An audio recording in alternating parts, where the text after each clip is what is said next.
এই বিদেশি ভাইয়া একটু শুনবেন। সাদ ফোনে রুবাইয়ের সাথে কথা বলছিল, এমন সময় পেছনে থেকে কারো ডাক শুনে সাদ থতমত খেয়ে পিছে ফিরল। তার পিছে ঝোপঝাড় এবং সেটা হালকা হালকা নড়ছে। ঝোপের ফাঁকে ফাঁকে পোশাকের অংশ দেখা যাচ্ছে। সাদ নিশ্চিত হল ঝোপের পেছনে থেকেই কেউ বিদেশি ভাইয়া বলেছে। সাদ ভ্রু কুঁচকে কল কেটে বলল, কে বিদেশি ভাইয়া? এবার ঝোপের পেছনে থেকে একটা মেয়ে মাথা বের করে মৃদু সুরে আমতা আমতা করে বলল, আপনি? আমি তো আপনাকেই ডাকলাম। সাদ বিস্মিত হয়ে মেয়েটির চোখের দিকে তাকায়। এই মেয়ে তো সেই মায়াবিনী। আজ মেয়েটার ডানগালের কিছু অংশও দেখা যাচ্ছে। কি ফর্সা মেয়েটা! ডানগালের মাঝামাঝি একটা ছোট্ট তিলও দেখা যাচ্ছে। এ তিলটা যেন হার্ট অ্যাটাকের জন্য যথেষ্ট। সামনের কগাছা চুল মেয়েটির ডান চোখ এবং ভ্রু স্বল্প ঢেকে রেখেছে। মেয়েটির বামপাশ দেখতে পেল না, কারণ সে একপাশ ঢেকে রাখলেও অপর পাশ ঢাকতে সক্ষম হয়নি। মেয়েটির চোখ দেখেই বোঝা যাচ্ছে বেশ ঝামেলায় পড়েছে সে। সাদ আবারও ভ্রু কুঁচকে বলল, আমাকে দেখতে কি বিদেশিদের মতো লাগে? হ্যাঁ, আপনি অনেকটা আরব দেশের বাসিন্দাদের মতো দেখতে, তাই তো আপনি বিদেশি ভাইয়া। ভাইয়া শব্দটা যেন সাদকে প্রচণ্ড রাগিয়ে তুলল। তবে সে নিজের রাগ দমিয়ে শান্ত কণ্ঠেই বলল, কিসের সাহায্য লাগবে বলুন, আমার তাড়া আছে। I have to go. আরে দাঁড়ান। বেশি কিছু না, ওই গোলাপি রঙের কামিজ পরা মেয়েটিকে দেখতে পারছেন? ওকে একটু এদিকে আসতে বলুন, প্লিজ প্লিজ প্লিজ। সাদ কেন যেন সেহেরের কথা না রেখে পারল না। সেহেরের কোনো কথার উত্তর না দিয়ে সে চলে গেল, আর সেহের মনমরা হয়ে দাঁড়াল। আপনমনে বিড়বিড় করে বলল, এই বিদেশি এমন কেন? এই ছোট সাহায্য করলে কি হতো? আমি কি তার কাছে টাকা ধার চেয়েছি নাকি? এমন সময়ই মাঞ্জু আসলো সেহেরের কাছে। ঝোপের পিছে সেহেরকে কাদামাটিতে গোসল করতে দেখে ইয়া বড় হা করে সেহেরের দিকে তাকিয়ে রয়। বিস্ময়ের সাথে বলে, কিরে ফুল, কাদামাটি দিয়ে তোর কি অবস্থা? কিভাবে কি হলো? মাঞ্জুর কথায় সেহেরের ধ্যান ভাঙতেই সে চোখ বড় বড় করে তাকাল।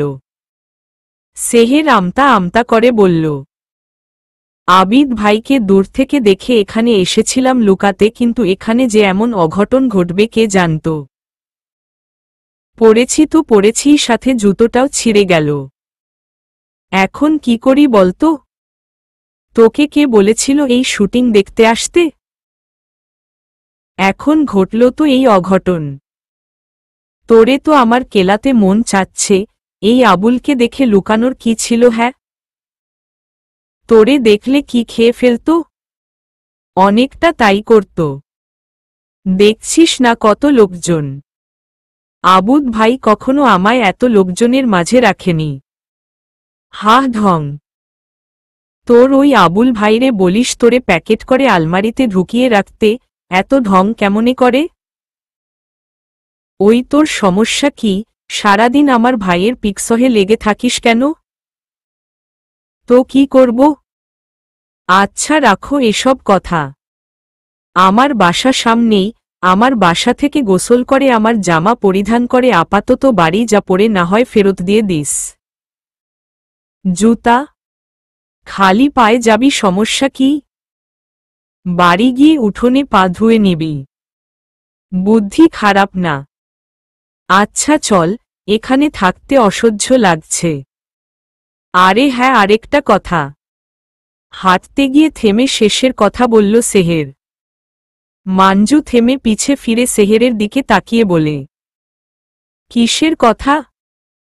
তোকে আমার এই স্থানের কথা কে বলল? একটা মেয়ে। কেন, কি হয়েছে? সেহের কিছুটা চিন্তায় পড়ে গেল। সে তো ওই বিদেশি ছেলেটাকে মাঞ্জুকে ডাকতে বলেছিল, মেয়ে আসলো কোথা থেকে? কিরে কি হলো? না কিছু না, চল। সেহের বাসায় গিয়ে আবিদের কাছে শুনল স্বাস্থ্যকেন্দ্র থেকে নাকি ওই রাফসান পালিয়েছে। রাফসান সুস্থ হলে গ্রামের মানুষ তাকে ন্যাড়া করে মাথায় ঘোল ঢেলে গাধার পিঠে বসিয়ে গ্রাম থেকে বের করে দিত। কিন্তু রাফসান তার আগেই পালিয়ে গেছে। এদিকে আবিদ যেন নিজের রাগ সামলাতে পারছে না, যার তার সাথে ঝগড়াঝাটি লাগিয়েই রাখছে। শেষমেশ সেহেরের কাদামাটিতে ভূত সাজা অবস্থা দেখে হাসতে হাসতে বসে পড়েছে। সেহের তো গাল ফুলিয়ে আবিদকে হাসতে বারণ করছিল, কিন্তু আবিদ আরও হেসে দেয়। এরপর আর কি, দুই ভাইবোনের খুনসুটি শুরু। এদিকে ফারুক হোসাইন স্ক্রিপ্ট দেখছে, তখনই সাদ তার পাশে এসে বসল। সাদকে দেখে ফারুক হোসাইন স্ক্রিপ্ট রেখে হেসে বলল, কি ইয়াংমেন, এমন লাগছে কেন? আচ্ছা আঙ্কেল, আমার মধ্যে বিদেশি বিদেশি ভাব আছে? আমি কি আরাবিয়ানদের মতো দেখতে? সাদের বাচ্চা বাচ্চা কথায় ফারুক হোসাইন হু হা করে হেসে দিল। হাসতে হাসতে বলল, তা অবশ্য তুমি টুকটাক আরাবিয়ান, তবে কার সাহস হলো তোমাকে এই চরম সত্যটা বলেছে? রসিকতার সুরে বলল ফারুক হোসাইন। Seriously uncle? তাহলে তো আমায় আরাবিয়ান ফিল্মে চান্স নিতে হবে।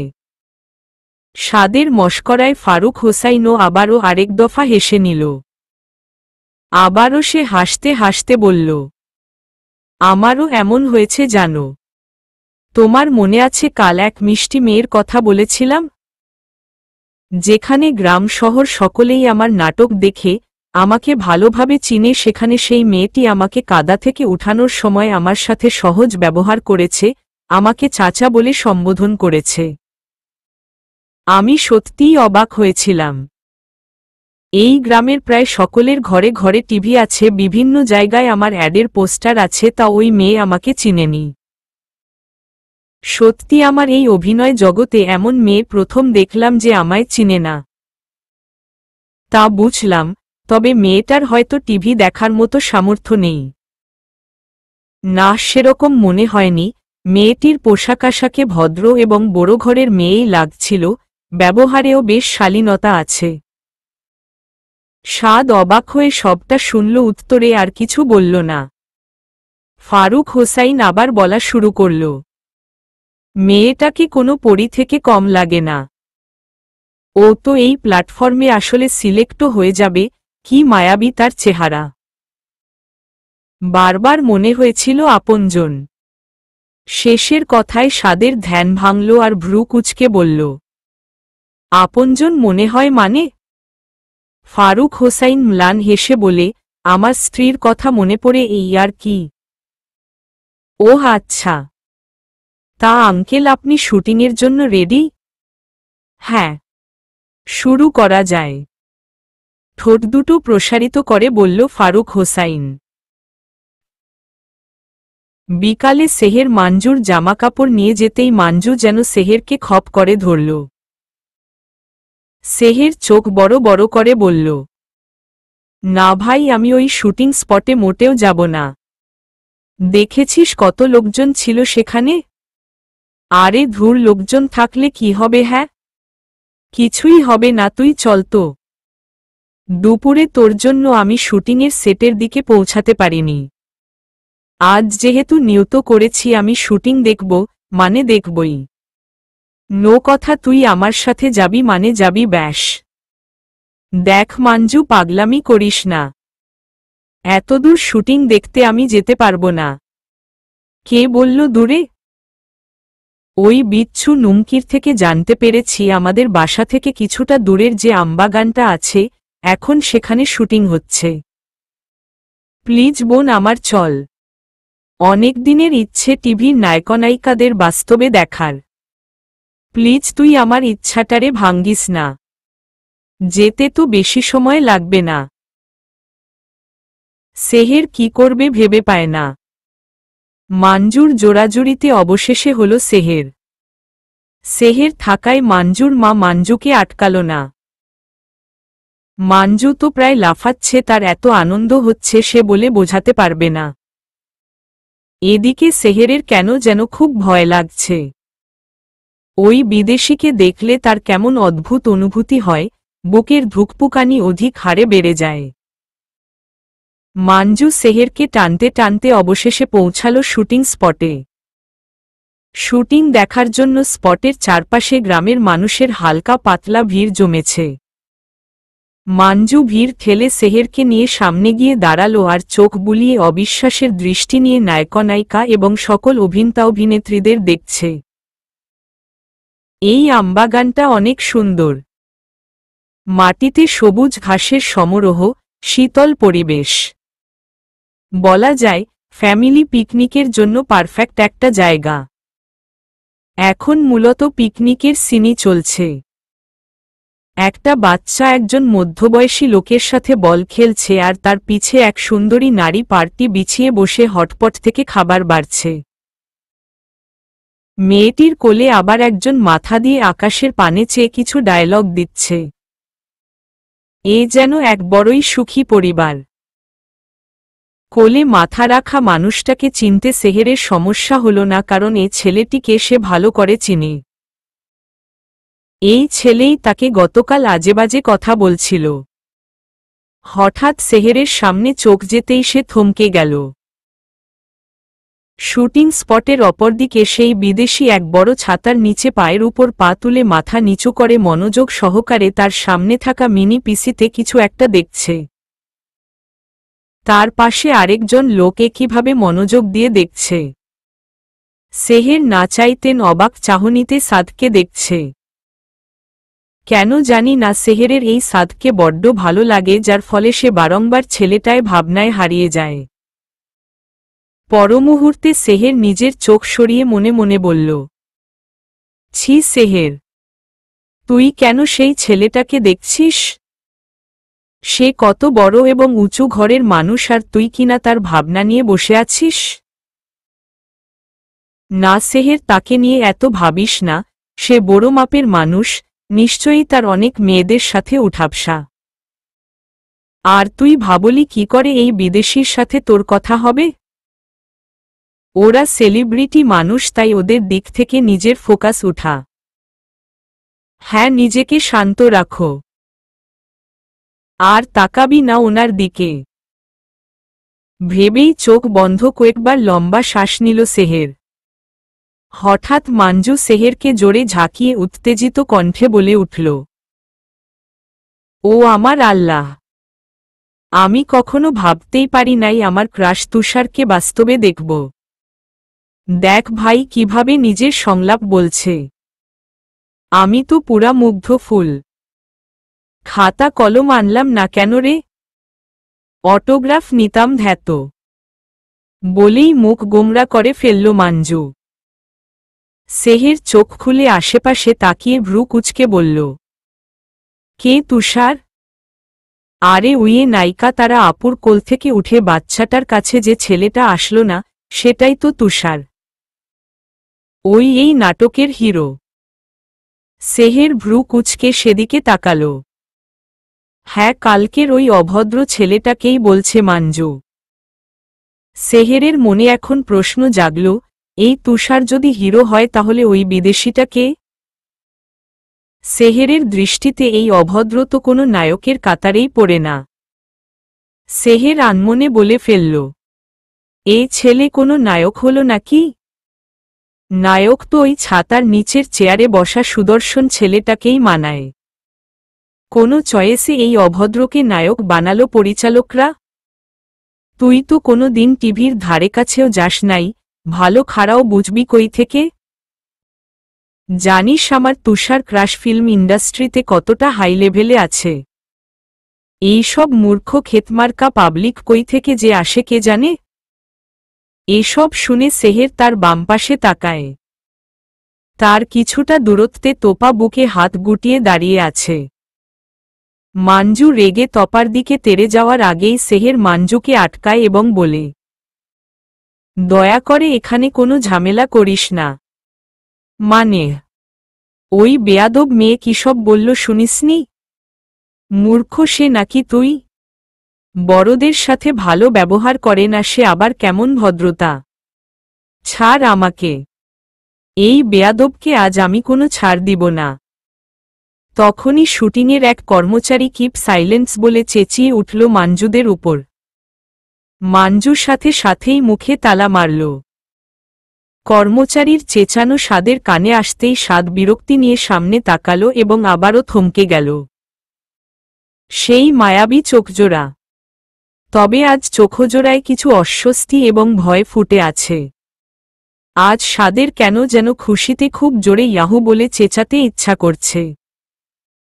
তার একটাই কারণ, আজ সেহেরের মুখে কোনো রকম মুখোশ নেই। সে আজ পুরো মুখমণ্ডল দেখতে পেল।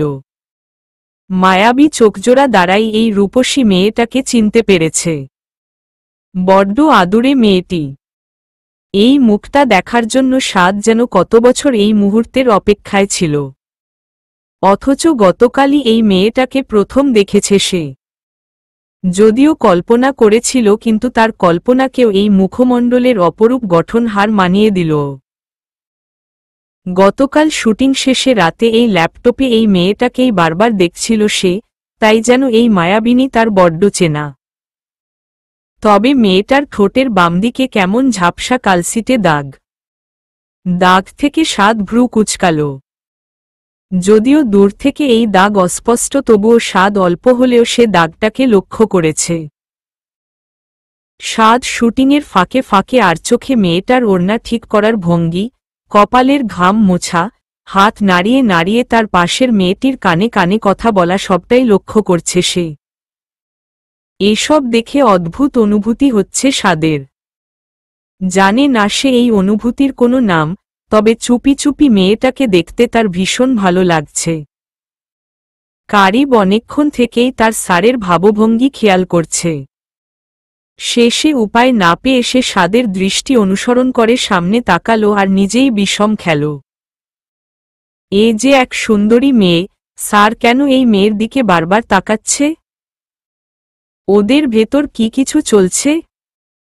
কিন্তু মেয়েটা তো একবারের জন্যেও স্যারের দিকে তাকায়নি, এর মানে কি শুধু স্যারের মধ্যেই কিছু চলছে? হতে পারে।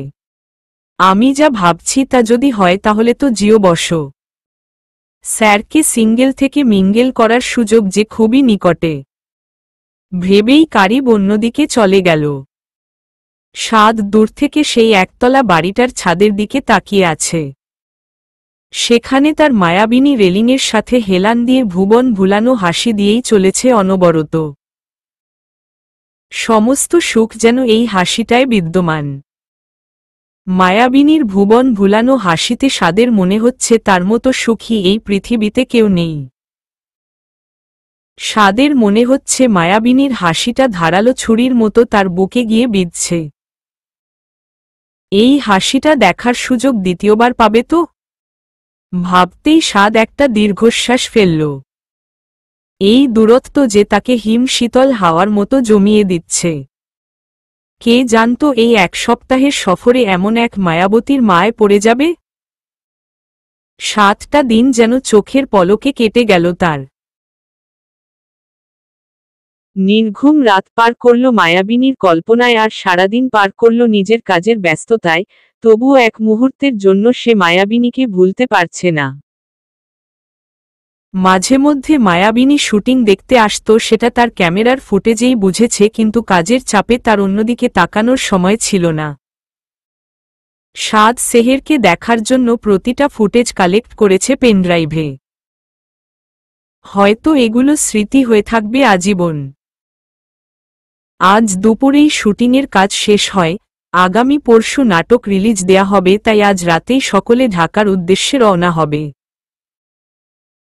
অভিনয়শিল্পীরা শুটিং করার ঘণ্টাখানেক পরেই নিজেদের পার্সোনাল কারে করে ঢাকার উদ্দেশ্যে রওনা দিয়ে দিয়েছে, কিন্তু সাদ এবং তার পুরো টিম রাতে রওনা হবে। আজ চলে যাবে দেখে শেষ বিকালে সাদ গ্রাম ঘুরে দেখিতে বেরিয়েছে। কারিব কাজে ব্যস্ত ছিল বিধায় কারিবকে ফেলেই সে গ্রাম ঘুরতে বেরিয়ে গেছে। আনমনে হাঁটতে হাঁটতে অট্টহাসির শব্দ পেতেই সাদ সামনে তাকালো এবং দেখল তার থেকে কিছুটা দূরত্বে একটা একতলা বাড়ি। সেই হাসির মালিককে দেখে সাদ এতক্ষণ আনমনেই সবটা ভাবছিল। হঠাৎ সাদের মনে হল, আচ্ছা এই মায়াবিনীর নাম কি? তার নাম কি তার মায়ার মতোই বিষাক্ত? কিন্তু আমার কাছে যে এই মায়াবিনী নাম ছাড়া কোনো নামেই তাকে মানায় না। না থাক, নাম জেনে কাজ নেই, সে শুধুই মায়াবিনী, আমার মায়াবিনী। সাদ নিজের ভাবনায় নিজেই ভ্যাবাচ্যাকা খেয়ে গেল। কি ভাবছে সে এসব? এই মেয়েটি তার মায়াবিনী কেন হতে যাবে? অদ্ভুত। সাদ তো প্রেম ভালোবাসায় বিশ্বাসী নয়, তাহলে সে এরকম কেন বলল? সে যে সাদের কেউই না। সাদ আরেক পলক সেহেরকে দেখে সরাইখানায় ফিরে গেল। সূর্য অলরেডি অস্ত নেমেছে। এদিকে সেহের মাঞ্জু আর আবিদের ঝগড়া দেখছে আর সমানতালে হেসেই চলেছে। দুটোর মধ্যে সাপে নেউলেরোর মতো সম্পর্ক। ওদের ঝগড়াগুলো এমন। এই আবুল একদম আমাকে মগজে বেলপাতা বলবেন না, আমার সুন্দর একটা নাম আছে। তাহলে তুমিও আমাকে আবুল বলা বন্ধ করো। নিজের ঢক দেখছো যে আমার এত সুন্দর নামটার সম্মান ফালুদা বানিয়ে দাও। আবুল বলেছি, বেশ করেছি। আপনি তো পুরাই আবুল। সারাদিন বখাটেগিরি করে এখন আমার সাথে লাগতে আসছেন। তাহলে আমিও বেশ করেছি তোমায় মগজে বেলপাতা নাম দিয়ে। সারাদিন হাঁসের কত প্যাক প্যাক ছাড়া আর কি পারো? দুজনের ঝগড়াঝাটি যখন চূড়ান্ত পর্যায়ে চলে যাচ্ছে তখন সেহের গিয়ে ওদের থামিয়ে অনেক কষ্টে হাসি চেপে বলল, হয়েছে আমার বাপমা গণ, এবার অন্তত চুপ যাও, তোমাদের ঝগড়ায় আমার অবস্থা খারাপ হয়ে গেছে। সেহেরের কথায় মাঞ্জু আর আবিদ আরও কিছু বলতে নিবে এমন সময়ে দাদিমা এসে হাজির হল এবং হুঙ্কারের সুরে বলল, এই তো গো, আর কোনো কাইজকাম নাই? এত চিল্লাস কেমতে হুনি? নামাজ পইরা বিছানায় যাইয়া একটা শুইছিলাম, কিন্তু তোদের মাইকের মতো ভ্যা ভ্যা হুনতে হুনতে আমার কান দুইটা ঝালাপালা হইয়া গেল। বলি তো গো, কি মাথা নষ্ট? দাদিমার ধমকে দুজনই চুপ হয়ে গেল। সেহের কথা ঘুরিয়ে বলল, আচ্ছা আচ্ছা হয়েছে, এখন চলো নিচে, গরম গরম আলুর পাকোড়া খাবো। চাচি বানিয়েছে নাকি? সে তো জানি না, তবে আমি ঠিক করেছি আমি নিজেই বানাবো। জানিস ওই বাড়িতে রিমনের জন্য রোজ পাকোড়া বানাতাম। প্রিয় ভাইটা খুব পছন্দ করে খেতে, আর তোপাও। এই হারামি মাইয়া চুপ। ওই কালসাপটার নাম এই বাড়িতে ভুল কইরাও নিবি না। তোর পুন্দে কি লজ্জাশ্রম নাই? ওই মাবেটি মিলে তোরে এত অত্যাচার করল, তাও তুই এই কালসাপগুলার নাম নিতাসোস। খবরদার এই বাড়িতে ওদের নিয়ে কথা বলছিস তো। এখিন চল নিচে নামাজ পড়বি, মাগরিবের আজানের সময় হইয়া গেছে। বলেই দাদিমা হনহন করে চলে গেল। সেহের দাদিমার যাওয়ার দিক থেকে চোখ সরিয়ে মাঞ্জুর চোখের দিকে তাকাতেই দেখল মাঞ্জু অসম্ভব রেগে আছে। সেহের একটা শুকনো ঢোক গিলে আমতা আমতা করে বলল, চল নিচে, এই সময় ছাদে থাকা ঠিক হবে না। তুই এমন কেন রে ফুল? ওই তোপা মেয়েটা তো ওর বাপটার মতোই শয়তান হইছে, তা কি তুই বুঝিস না? তুই বুঝিস না ওরা তোর মাকে মেরে ফেলেছে? তোর বাবাকে প্রভুলন দিয়ে এমন অমানুষ করেছে? ওই জোহরা ঠিক কেমন মহিলা তা তুই এখন অবধি বুঝতে পারলি না। এই মহিলা পারে না এমন কিছু নাই। হয়তো তার প্রথম স্বামী আর তার পরিবার সবটা জানতে পেরেছিল, তাই তো ওরে লাথিউসটা মেরে ভাগিয়ে দিছে। এত সহজ হস না রে বোন। এই পৃথিবীতে কাউকে সহজ হতে নেই, দুনিয়ার মানুষ যে তাকে কখনোই ভালো থাকতে দেয় না রে। আবিদের কথায় সেহের কিছুক্ষণ চুপ করে রইল। কিছুক্ষণ নীরব থেকে ম্লান হেসে বলে, কথায় আছে না, যার জীবন সেই বুঝে। আমিও আমার জীবনের প্রতিটা বিষয়ই বুঝি, জানি, কিন্তু আমার হাতে যে কিছুই নেই। আপনজন বলতে তুমি, মাঞ্জু, চাচি, জেঠু, রিমন আছে ভাইয়া। আমার আর কি লাগবে বলো তো? আমার ভেতর কি চলে সেটা আমি এবং আমার আল্লাহ জানি। তাই তো ওদের ভুলে থাকতে পারি না।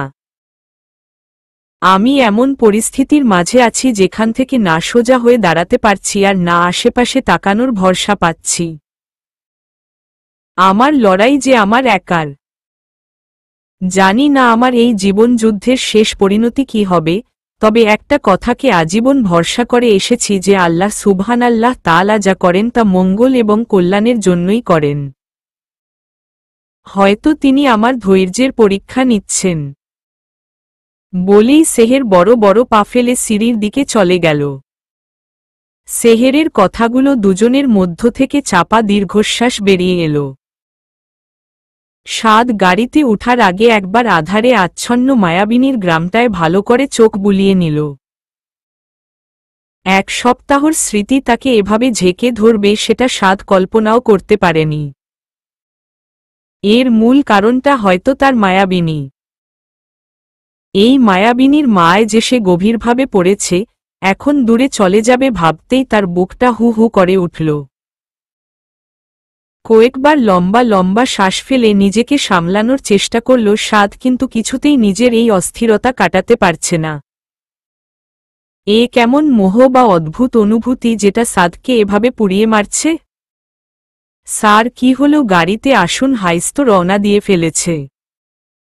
কারিবের কথায় সাদ ধ্যান ভাঙল। সাদ আরেকবার অন্ধকারে গ্রামের দিকে তাকিয়ে মিনমিন করে বলল, বিদায় মায়াবিনী। বলেই সাদ গাড়িতে উঠে বসল এবং কারিবকে গাড়ি স্টার্ট দেওয়ার নির্দেশ দিল। নির্দেশ পেতেই কারিব গাড়ি চালানো শুরু করল।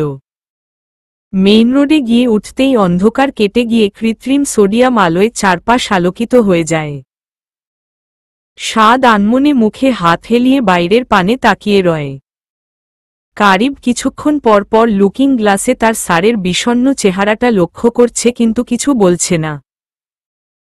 কারণ সে জানে তার স্যার এত সহজে মুখ খুলবে না। তবে কারিব যে সাদের মুখ খোলানোর ব্যবস্থাই করে এসেছে।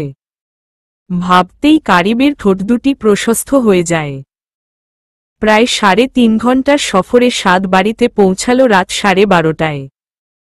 বাড়িতে ঢুকে সাদ তার বোন এবং মাকে সোফায় হেলান দিয়ে বসে থাকতে দেখল। রুবাই মায়ের কাঁধে মাথা রেখে ঘুমিয়ে গেছে, কিন্তু মা এখনো জেগে আছে। সাদের বাবা প্রতিদিন রাত 11টায় কড়া ঘুমের মেডিসিন নিয়ে ঘুম দেয়।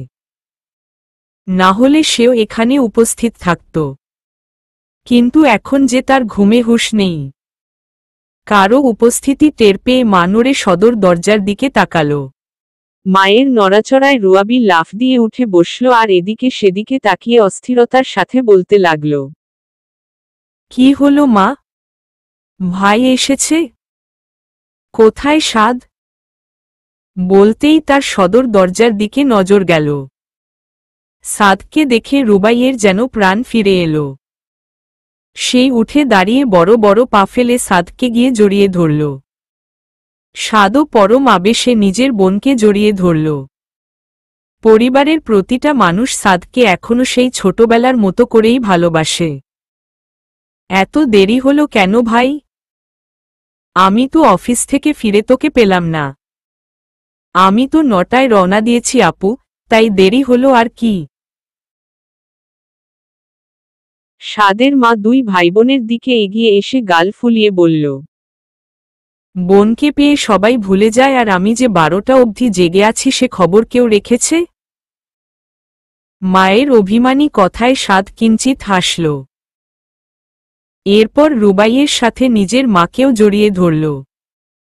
সাদ চোখ বুজে মুচকো হেসে বলতে লাগল, তোমাদের ভুলবো কি করে বলো? তোমরা যে আমার দুনিয়া মা। এখন বলো, আমার চিন্তায় প্রেশার হাই করে ফেলোনি তো? সাদের কথায় মা সাদের বুকে হালকা চাপড় দিয়ে বলল, তুই এত ফাজিল হলি কেন? সাদ দুজনকে ছেড়ে বুঝে হাত বুলাতে বুলাতে মুখ গোমরা করে বলে, কিছু বললেই দোষ। না রে ভাই, তোর দোষ না, মায়ের ব্লাড প্রেশারের দোষ।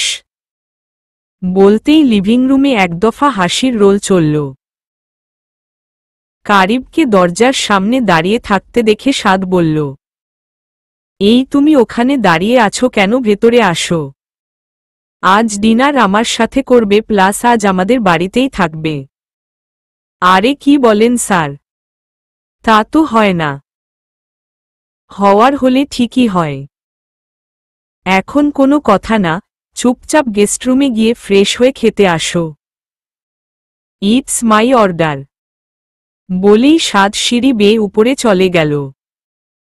রুবাই হেসে কারিবকে বলল, বসের অর্ডার না মানলে সকালে ঘুম থেকে উঠে দেখবেন আপনার এই চাকরি ফুস করে উড়ে গেছে। তাই বেশি না বলে সাদ যা বলল তাই করে ফেলুন, আমরা খাবার রেডি করছি। বলেই রুবাই তার মায়ের কাজে হাত লাগাতে রান্নাঘরে চলে গেল। সাদ উপরে যাওয়ার সময়ই মা কিচেনে ছুটেছিলেন। কারিবও আর কি করবে, কোনো উপায় না পেয়ে গেস্টরুমের দিকে চলে গেল।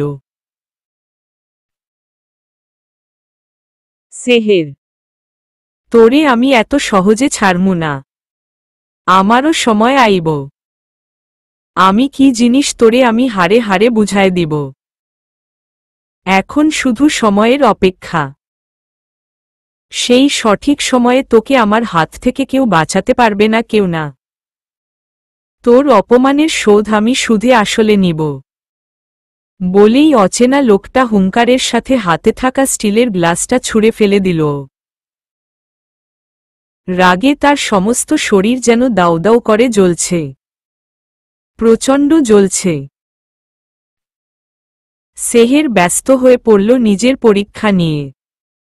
সারাদিন বইয়ে ডুবে থাকো, পরীক্ষা দাও আর রাতে রিমনকে সময় দাও। এ যেন তার প্রতিদিনের রুটিন। জোহরা বা তপা এখনো কোনো ঝামেলা করেনি, তবে জোহরা একবার এসেছিল রিমনকে নিতে, কিন্তু রিমন বরাবরই নাকচ করে দেয় যে সে ওই বাড়িতে ফিরবে না। প্রতিবারের মতোই জোহরা খালি হাতে ফিরে যায়। তবে ফিরে যাওয়ার আগে সেহেরের দিকে ক্রোধের দৃষ্টি একবার হলেও নিক্ষেপ করবেই। সেই দৃষ্টি সেহের বুঝতে পারলেও কিছু বলে না। কবির এখনো জেলে আছে। এদিকে গ্রামের মানুষ নতুন একজন চেয়ারম্যান নিয়েছে। নতুন চেয়ারম্যান হল রতন চাচা। উনি অত্যন্ত ভালো এবং ঠান্ডা স্বভাবের মানুষ, যেমন তার ব্যবহার তেমনি তার কাজের দক্ষতা। গ্রামের মানুষ বেশ খুশি এমন একজন চেয়ারম্যান পেয়ে। সময় যত এগোতে থাকল সেহেরের পরীক্ষাও শেষ হয়ে আসল। পরীক্ষার কারণে মাঞ্জুর সাথে কলেজ ছাড়া দেখাই হয় না। শেষ পরীক্ষার দিন মাঞ্জু আগেই কলেজ থেকে বাসায় চলে গেছে, তাই সেহেরের আজ একাই যেতে হচ্ছে। সেহের প্রশ্নের এমসিকিউ দেখতে দেখতে আসছিল, তখনই তার পাশের ক্ষেত থেকে একটা শব্দ পেল। সেই শব্দে সেহের ভ্রু কুঁচকে থামল। ঘাড় ঘুরিয়ে পা উঁচু করে কিছু দেখার চেষ্টা করতেই যা দেখল তাতে সেহেরের হাত পা যেন অবশ হয়ে গেল। এ যে তার বাবা কবির। এক ঢোকে মদ গিলছে সে। সেহের ভয়ে শ্বাস আটকে আসছে। মদ খাওয়া শেষে বোতল নামিয়ে কেমন পাগলের মতো কথা বলছে আর চিৎকার চেঁচামেচি করছে, যা দেখে সেহেরের ভয় আরও বেড়ে গেল। সে আর এক মুহূর্ত সেদিকে না দাঁড়িয়ে দ্রুত সেই স্থান ত্যাগ করল। তার পক্ষে এই মানুষটার সামনে দাঁড়িয়ে থাকা সম্ভব না। বাসায় ফিরে কাউকে জিজ্ঞাসা করতে চেয়েও কিছু জিজ্ঞাসা করতে পারল না। আর আবিদ বা জেঠুও বাসাতে ছিল না। আবিদ তার ভার্সিটি থেকে এখনো ফিরেনি আর জেঠু তার কাজে গেছে। সেহেরের অস্বস্তি যেন বেড়েই চলছে। কবির জেল থেকে ছাড়া কবে পেল? আর কিভাবেই বা বের হল? সে কি আবার সেহেরের কোনো ক্ষতি করবে? এরকম নানান প্রশ্ন সেহেরের মাথায় ঘুরঘুর করছে। চাচি সেহেরকে উঠোনে বসে থাকতে দেখে হাঁক ছেড়ে বলল, ফুল রান্নায় এসে সাহায্য করতে পারবি? পুকুরে যাইয়া কাপড় ধুইতে হইব আমার, তুই একটু ভাত টিকা দিস আর মাছ বসিয়েছি, নুন লাগলে দেখিস একটু। আচ্ছা চাচি তুমি যাও, রান্না আমি সামলাচ্ছি। চাচিমা মুচকি হেসে রান্নাঘর থেকে ভেতরে চলে গেল। সেহের নিজের সব চিন্তা পাশে ফেলে রান্নাঘরে চলে গেল। আজ যেহেতু সেহেরের পরীক্ষা শেষ, সেহেতু সে এখন অবসরেই আছে। পার্টিমুখর পরিবেশ। কিছুক্ষণ পরপর লাল, নীল লাইট বদলে চারপাশ দুই কালারের কলম্বিয়া তৈরি করছে। সাইড স্টেজে একটা ব্যান্ড এবং ফেমাস সিঙ্গার বসেছে। গায়ক কিছুক্ষণ পরপর বিভিন্ন মনভুলানো গান গাইছে। চারপাশে নানান মানুষের আনাগোনা। সকলেই পাবলিক ফিগার অথবা সেলিব্রিটি। এক প্রডিউসার তার নিউ মুভিতে ভালো রেসপন্সের জন্য এই বিশাল পার্টির আয়োজন করেছেন বিভিন্ন বড় বড় বিজনেসম্যান এবং ফিল্ম ইন্ডাস্ট্রির সকল লোকদের। তুষার ড্রিঙ্কস সাইডে হাতে ওয়াইন নিয়ে 2-3 জন মডেল মেয়ের সাথে কথা বলায় ব্যস্ত। এমন সময়ই সদর দরজার সামনের থেকে হালকা শোরগোল শোনা গেল। 3 মডেল সেদিকেই তাকাল। শুধু এই 3 জন নয়, আশেপাশের সবার দৃষ্টিই সেদিকে। সকলের মতো তুষারও বিরক্তি নিয়ে সেদিকে তাকাল।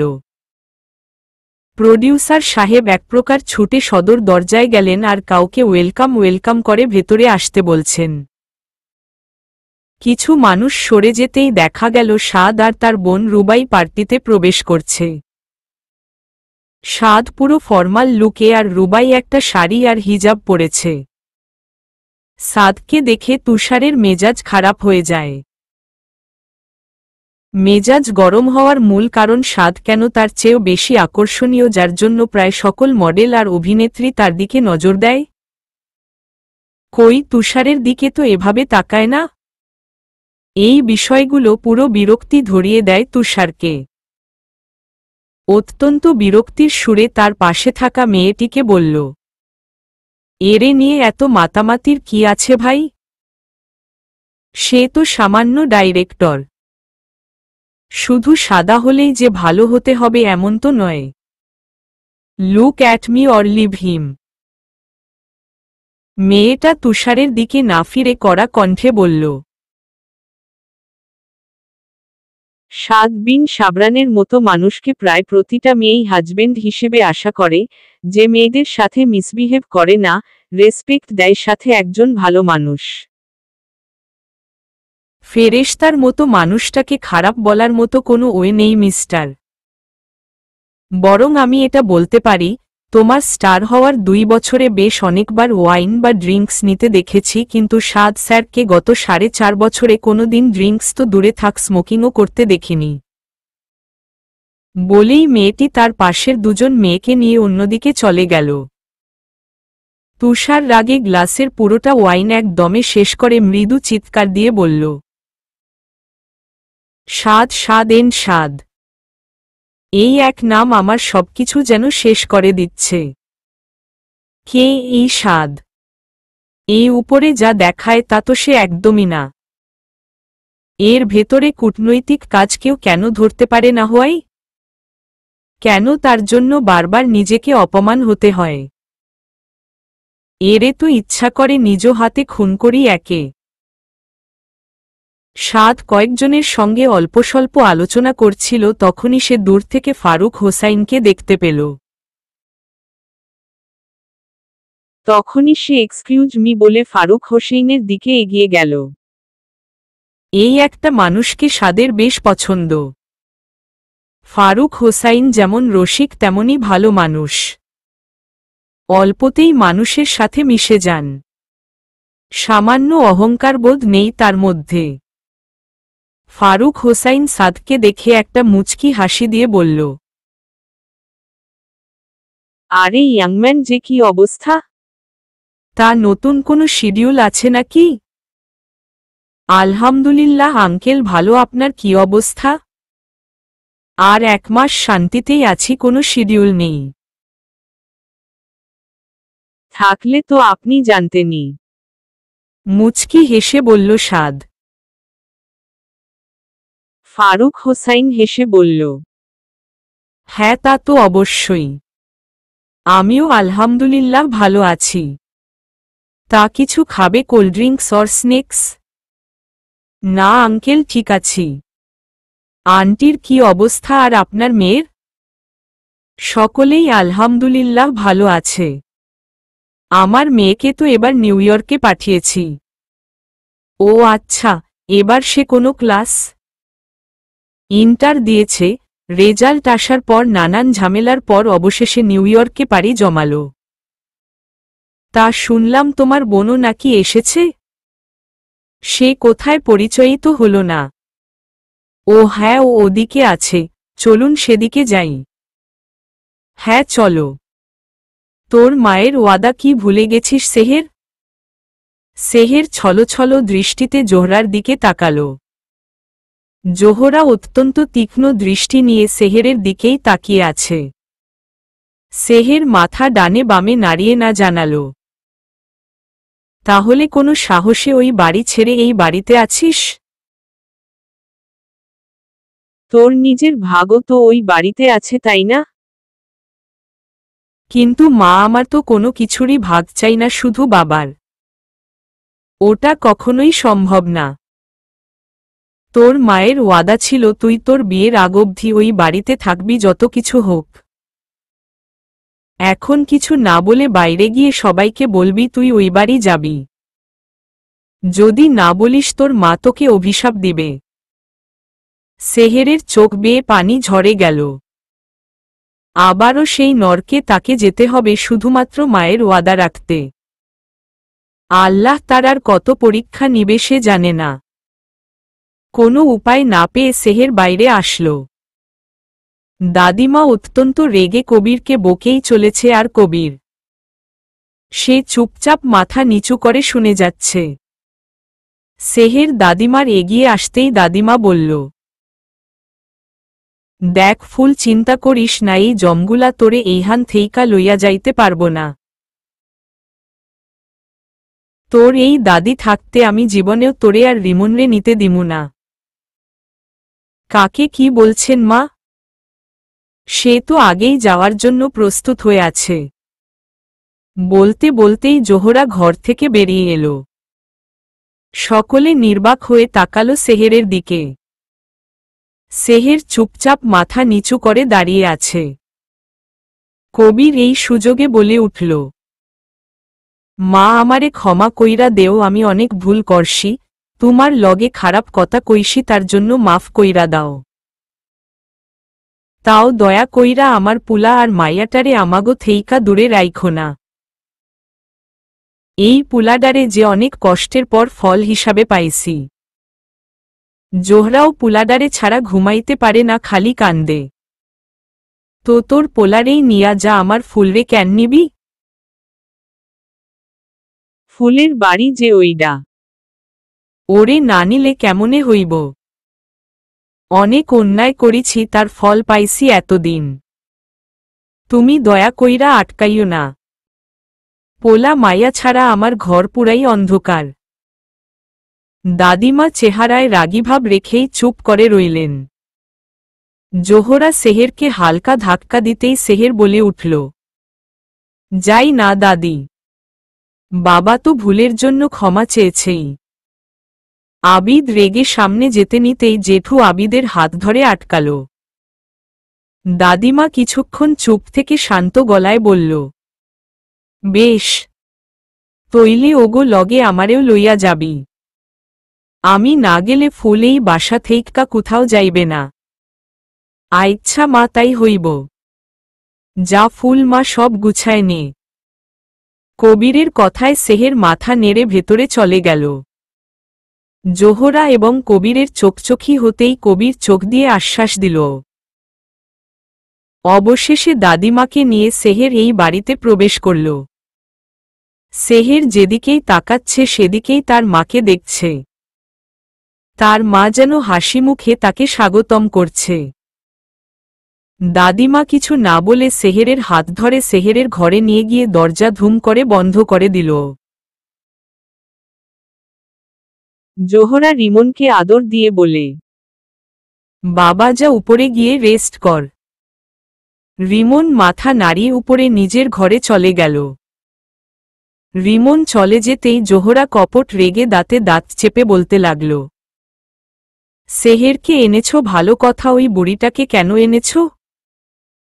বুড়ি যদি কোনোভাবে আমাদের পরিকল্পনা বুঝে যায় তখন কি করবে? আরে শান্ত হও, আমি সব ভাইবা চিন্তাই রাখছি।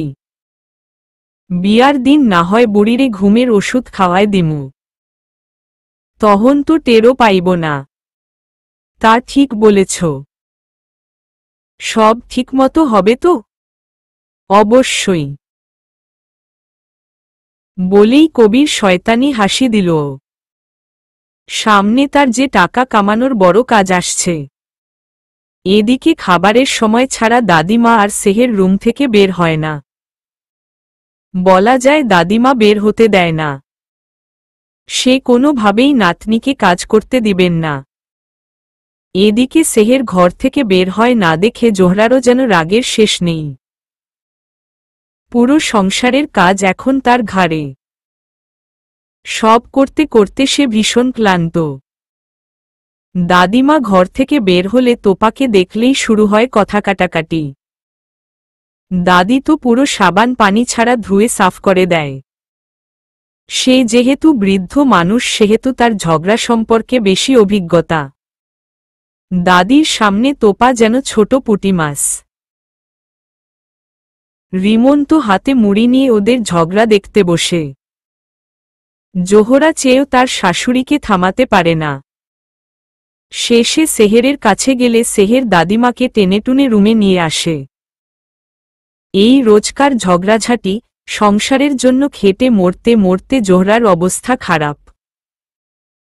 প্রতিদিন এসব বিষয়ে নালিশ শুনতে শুনতে কবির সাহেব অতিষ্ঠ হয়ে গেছে। শেষে খুব জোরে চেঁচিয়ে বলে, থামাও তোমার এই ভাঙ্গা রেডিও।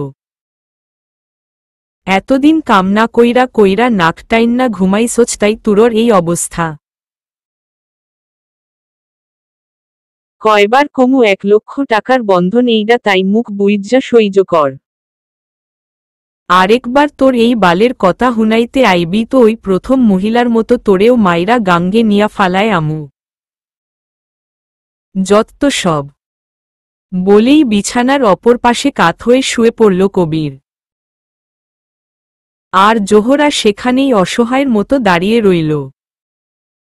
এই কাজের জন্য তার প্রথম স্বামী তালাক দিল, এখন তো তালাক নয় রীতিমতো একেবারে মেরে ফেলার হুমকি খেলো স্বামীর কাছে, চাইলেও কিছু বলতে পারবে না। সারাদিন কামলার মতো খাটো আর স্বামী সেবা করো। স্বামী সেবার কথা ভাবার সময়ই কবির বলে উঠল, পা দা টিপ্পা দে ব্যথা করে। জোহরা সেখানেই থম মেরে দাঁড়িয়ে রইল। জোহরার উত্তর না পেয়ে কবির বিকট হাত ছাড়তেই জোহরা ভয় ভয় গিয়ে পা টিপতে মনোযোগী হল। মা প্লিজ। ঈদের আরও 5 দিন বাকি, এত আগে কেন যাচ্ছ? 5 দিন তো কি হয়েছে? আগে থেকেই যাব ব্যাস। জানিস না এই ঈদের সিজনে রাস্তায় কি পরিমাণ জ্যাম হবে? না বাবা, আমার পক্ষে ওই জ্যামে বসে থাকা সম্ভব না। আগে যাওয়াই ভালো। আগে গেলে অফিসকে সামলাবে মা। কেন ভাই, তুই তো আছিসই। আমি না হয় কিছুদিন চিল মুডে থাকি। আর কত দৌড়াব? রুবাই অসহায় সুরে বলল।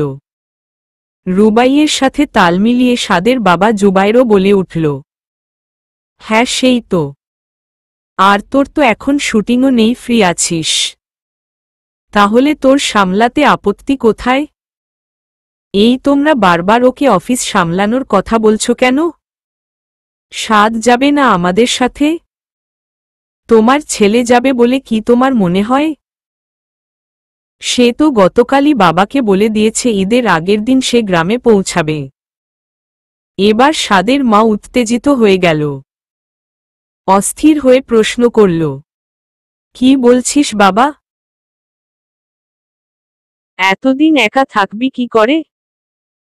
খাবি কি? তোর যদি কোনো সমস্যা হয় তখন তোকে কে সামলাবে? আহা মা, এত উতলা হচ্ছ কেন? আমার এই 4 দিন কিছু শুটিং প্লেসে যেতে হবে। আর আপু তো বলল সে চিল করতে চায়, তাই আমি না হয় আপুর জায়গায় কিছুদিন দেখি।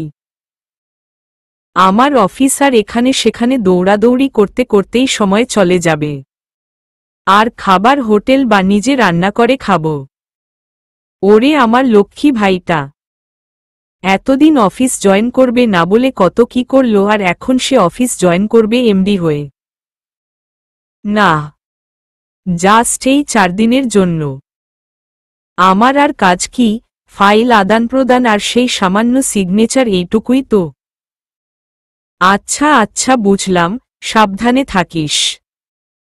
আমি কারিবকে ফোন করে আসতে বলছি, বাসায় একা থাকা লাগবে না। আমি বাচ্চা না মা, যে একা বাড়িতে থাকতে পারবো না। আর কারিবকে আগেই ফোন করে দিয়েছি, আসছে সে। এখন তোমরা রওনা হও, নয়তো আবার জ্যামে পড়বা।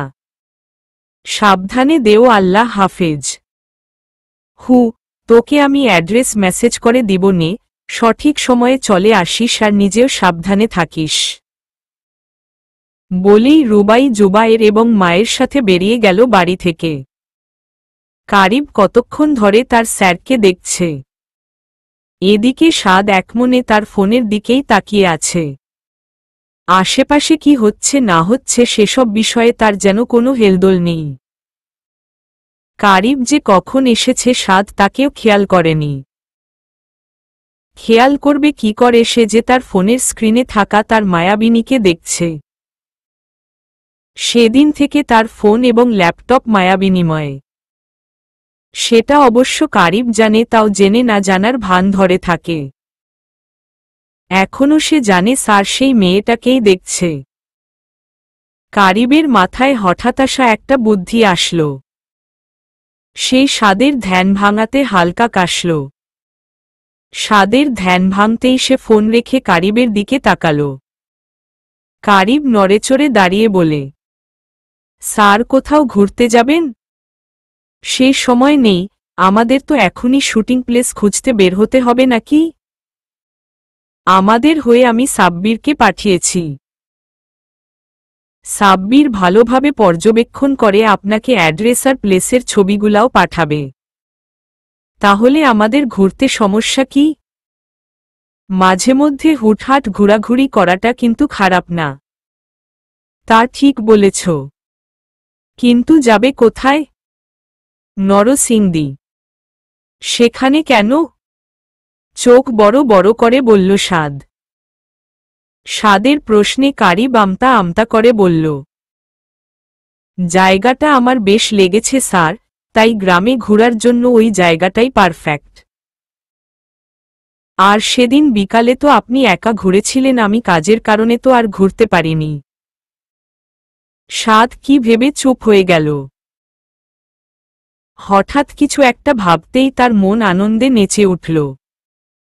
সেই গ্রামে গেলে তো সে তার মায়াবিনীকেও দেখতে পারবে। সাদের যেন খুশির শেষ নেই। তবে খুশিটাকে বহিঃপ্রকাশ না করে শান্ত সুরেই বলল, ঠিক আছে, তোমার যেহেতু দেখার ইচ্ছে তাহলে চলো। স্যার ভুল বললেন। ইচ্ছেটা আমার নয়, আপনার। এতদিন পর নিজের প্রেয়সীর সাথে যে সাক্ষাৎ করবেন সেই লোভটা ধরে রাখতে পারেননি আপনি।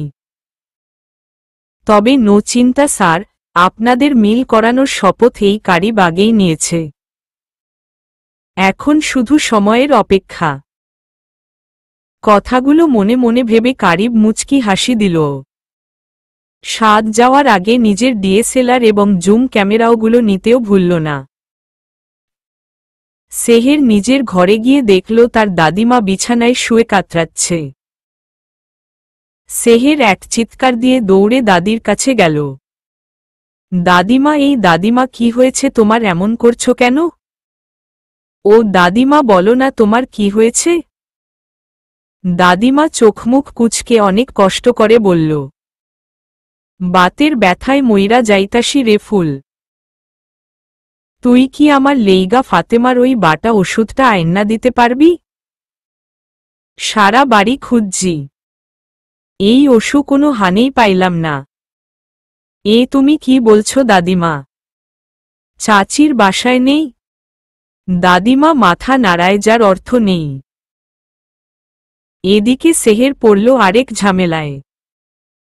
এখন প্রায় শেষ বিকাল, কিছুক্ষণ পরেই সূর্য ডুববে। ফাতেমা খালার বাড়িও পাশের গ্রাম। সেহের যাবে কখন আর আসবে কখন? আর না গেলেই বা দাদি সুস্থ হবে কি করে? সেহের আবার জিজ্ঞেস করল, দাদিমা আবিদ ভাইকে বলেছ? না, হেই তো বাড়িতই নাই, হেরে কেমতে কমু।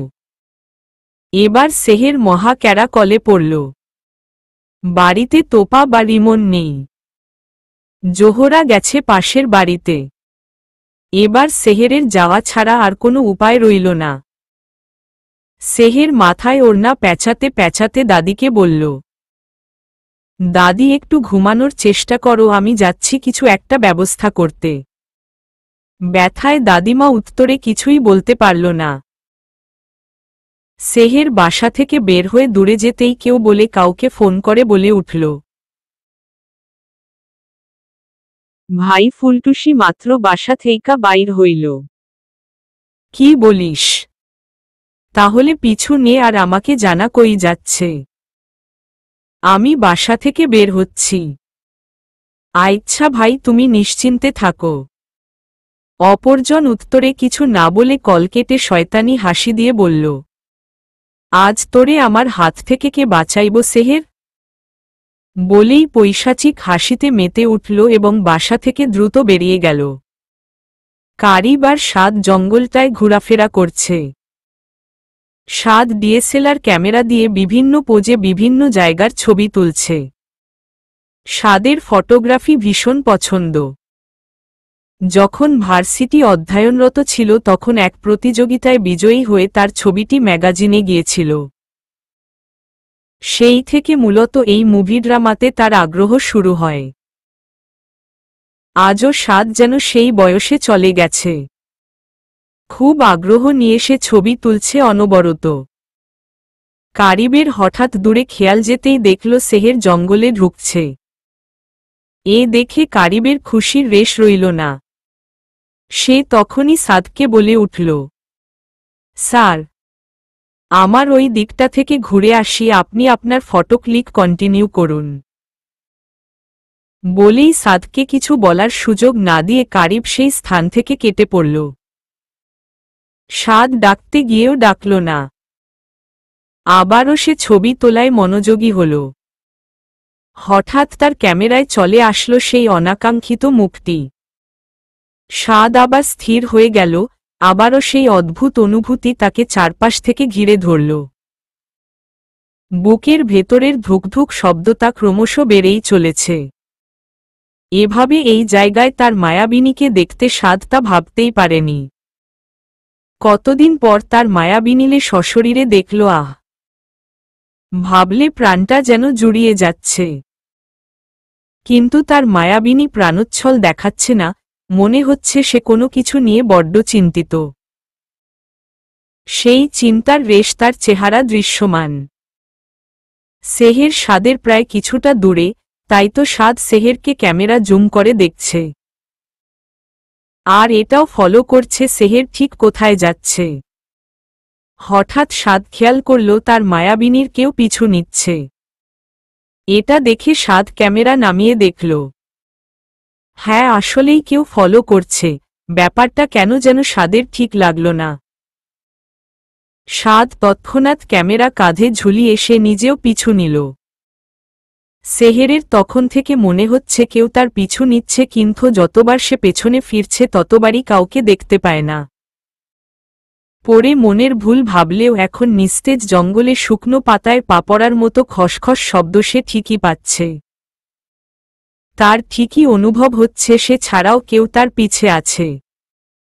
সেহের পিছে না ফুরে আল্লাহকে ডাকতে ডাকতে জঙ্গল থেকে জলদি বের হওয়ার দোয়া করছে। মাগরিবের আজান দিয়েছে কিছুক্ষণ আগেই। আস্তে আস্তে আঁধার নেমে আসছে। হঠাৎ এক জায়গায় এসে থেমে গেল সেহের। ভয়ে তার গলা বারবার শুকিয়ে আসছে, কিন্তু কিছুই বলতে পারছে না। সেহের যেন নড়তে ভুলে গেছে সামনে দাঁড়িয়ে থাকা মানুষটাকে দেখে। সেই মানুষটা আর কেউ নয়, রাফসান। সেই পুরানো বিশ্রী হাসি দিয়ে তার দিকেই তাকিয়ে আছে। সেহের ভয় এক ঢোক গিলে পিছে ফিরে দৌড় লাগাতেই কারো বুকে গিয়ে ধাক্কা খেল। সেহের সঙ্গে সঙ্গে ছেলেটার সামনে থেকে সরে ছেলেটার দিকে তাকাল। অচেনা একটা ছেলে যাকে সেহের কখনো দেখেনি। তবে এই ছেলেটার দৃষ্টিতেও নোংরামি স্পষ্ট। সেহের ভয় ভয় একবার পিছে তো আরেকবার সামনে তাকাচ্ছে। রাফসান পৈশাচিক হাসি দিয়ে বলল, কি সুন্দরী ভয় লাগছে। চিন্তা করো না সোনা, আজকের রাতটা এমনিতেই একটু কষ্ট লাগবে, পরে আর লাগবে না। খুব আনন্দ পাবে তুমি জানেমান। রাফসানের এসব বিশ্রী কথাবার্তায় সেহেরের গা গুলিয়ে আসছে। সেহের নাক সিটকিয়ে কাপা গলায় বলে, তোদের আমি কোনো দিন ধরা দিব না। বলেই উত্তর দিকে দিল দৌড়। কিন্তু সে বেশি দূর যেতে পারল না, তার আগেই রাফসান তার কাঁধের জামার অংশে ধরে আটকায়। কাঁধের অংশ এত জোরেই টান দেয় যে কাঁধ থেকে ডানপাশের অর্ধেক হাতা ছিঁড়ে রাফসানের হাতে চলে আসে। আর সেহের ছিটকে দূরে পড়ে, যার ফলে এক ধারালো গাছের ডালের সাথে তার ডান হাতের শিনা কেটে যায়। সেহের ব্যথায় কিছুটা শব্দ করে উঠল। রাফসান জামার ছেঁড়া অংশ ফেলে সেহেরের দিকে এগিয়ে গিয়ে সেহেরের ওড়নাসহ চুল টেনে উঠে দাঁড় করাল। চুলের ব্যথায় সেহের গঙ্গানি করে নিজের চুল থেকে রাফসানের হাত ছাড়ানোর প্রচেষ্টা করছে। কিন্তু ডান হাতে গভীর চট পাওয়ায় সেহের প্রায় নেতিয়ে আছে তার উপর চুল টেনে ধরার অসহ্য যন্ত্রণা। রাফসান আরও জোরে টেনে দাঁতে দাঁত চেপে বলল, যত যাই করিস আজ তুই আমার হাত থেকে বেঁচে ফিরতে পারবি না।